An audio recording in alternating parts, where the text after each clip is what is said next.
Alright, in this video we'll take a look at some other important settings to do as final preparation before printing an object such as the one you see here. First, it's critical that you either choose a material or set custom settings that match the material you are printing with. There are different types of plastics, filaments that can be printed. We tend to use PLA, which is a lower temperature melting corn-based polymer. We use a Hatchbox PLA, but this Village Plastics, the settings for the PLA Village Plastics probably aligns pretty well and works pretty well with the Hatchbox. You're going to pick your profile. So high speed, of course, is what it says. It's going to print faster. But notice the difference between the high detail and the high speed. It's the layer thickness. So a high detail print is going to have a very thin, 1/10 of a millimeter thick layer. And so it's going to print at least twice as many layers and take twice as long. I typically go with standard unless I feel there's some reason to go high speed or high detail. Okay, so here under recommended settings, you're kept at just a limited set of choices. Okay, the build plate adhesion, we'll look at in a bit, supports, and infill density. Now, if you want to get more detailed, you can get into custom settings, and then you can start, we'll take a look at that too, you can start manipulating specifics like you can get densities between 0 and 100%. You can specifically manipulate the print temperatures and such, whereas right now it's all just based on the material that you chose. So I want to show you a little bit about infill and supports. So I'm going to go over here to view mode. Before printing, I always like to take a look at things in this layers view, which will take a minute to generate the view. But you can basically peel down and look at every individual layer that's going to be printed and see if there's anything amiss, or you can also get a good look at what your infill looks like. Okay, so here we are in layer view.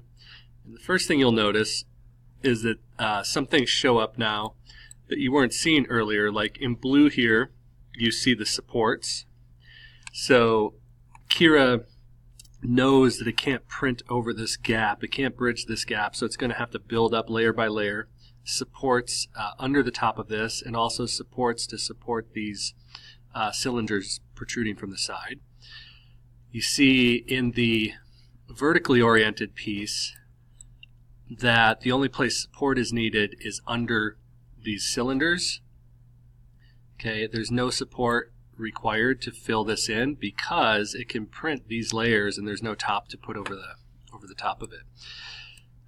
Okay, now build plate adhesion is, let's take a look first at our option of the skirt. That's going to take a minute to slice.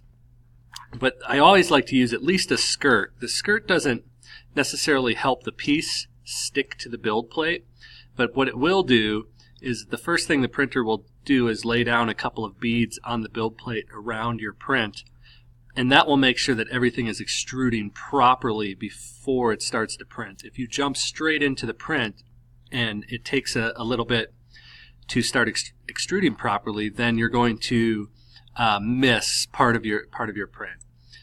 Okay, so for a piece like this, I think a skirt would be fine because you have all this surface area sticking to the build plate. Breaking free of the build plate, takes this out of its position in space, and that's a failed print right there. You'll just get a big bird's nest of filament because it needs to be able to print on top of the layer beneath it. Now with this orientation, you see that the surface area to stick to the build plate is really limited. So you would want to probably choose a different build plate adhesion option there. The brim just lays down a very thin several beads of filament, and you can, if you get more detailed, it looks like there's perhaps 10 or more. This is maybe a 1/2 centimeter or something, And that's just going to greatly increase the surface area and make sure that this sticks to the build plate. If you get into custom settings, you can control that brim even further. And the raft is going to actually put some material under the print. So whether you have a brim or a raft, you're going to need to peel off and clean off. And it comes off pretty easily, but you'll need to peel off and clean off that material afterwards. You see the raft actually elevates the piece a little bit off of the table. And that raft it's printed to not be too solid, so it will break off and sand off of the end. But again, this is all about sticking to the build plate. If I were printing this piece like so, I would probably just use a skirt. If I'm printing at this taller orientation, I would want probably more build plate adhesion. Okay, so we've got layer view active. Let's take a look here with view mode layers. You see that I can peel this down one layer at a time. That number is basically telling me there are 267 layers here in the standard print setting. And I can peel it down and look at each single layer individually, which can be really handy for things like seeing where your support falls out. Okay, so this is 20% support. Let's just up that to 50. You'll see a dramatic change in the support.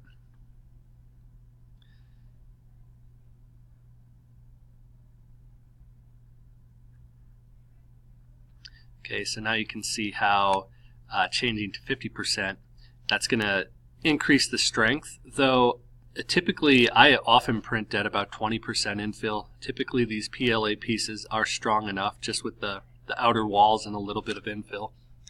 But if you're using less infill, you may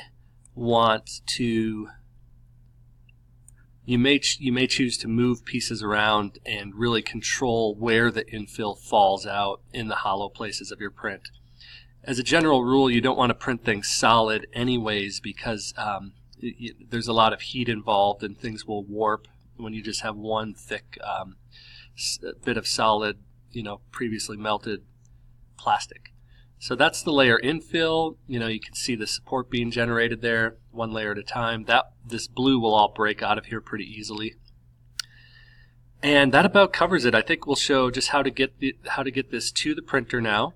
There's a little information down here that tells me to print all of this is going to take about 2 hours, and it's going to take about 30 grams of material and about 3.84 or almost 4 meters of filament. That's what this information down here is telling you.